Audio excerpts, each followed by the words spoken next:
अस्सलाम वालेकुम। फॉगी भाई आए हैं, मेरे प्यारे फॉगी भाई। फॉगी भाई, आप इतने दिन से कहाँ थे? मैं आपको देखने के लिए तरस गया था। फॉगी भाई, आप मुझसे रोज़ मिलने आया करें। मैं आपके बगैर बहुत उदास हो जाता हूँ, क्योंकि आप मेरे बचपन के दोस्तों में से एक बहुत प्यारे दोस्त हैं। फॉगी भाई, बताएं दिन कैसे गुजर रहे हैं? अरे चाचा फजलू, मैं बिल्कुल ठीक हूँ। आप सुनाएं, कैसे हैं? आपका काम कैसा चल रहा है? अरे फॉगी मेरे यार, बहुत ही काम बेहतरीन जा रहा है।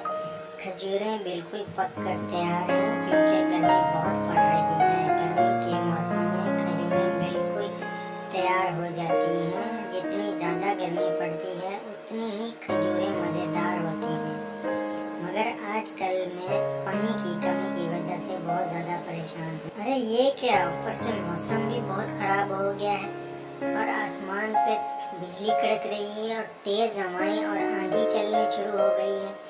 और मुझे तो डर लग रहा है कि कहीं मेरा सारे का सारा बाग खराब ना हो जाए, खजूरें ज़ाया ना हो जाए। सारा साल मैंने बहुत मेहनत की है, ना दिन देखा है ना रात। इतनी गर्मी में अपना खून पसीना बहाया है, और मैं अल्लाह ताला से उम्मीद करता हूँ कि अल्लाह ताला अपने कर्म और फजल से मुझे इस बार से बहुत ज़्यादा पैदावार अता फरमाए, ताकि मैं जो साल भर उधार पर लेकर पैसे खर्च करता रहा हूँ और अपने घर वालों की, अपने बच्चों की कफालत करता रहा हूँ, उस कर्ज को मैं उतार सकूँ।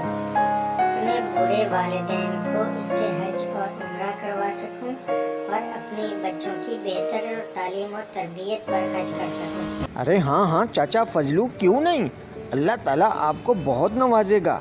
आप अपने वालिदैन को हज भी करवा सकेंगे और आप अपने बच्चों को बेहतरीन स्कूल में तालीम भी दिलवा सकेंगे, और आपके बच्चे आला तालीम हासिल करके ऑफिसर बन सकेंगे। और हाँ चाचा फजलू, याद रहे, आपने अपने गाँव की मस्जिद की तज़ीन और आराइश का भी ज़िम्मा उठाया था।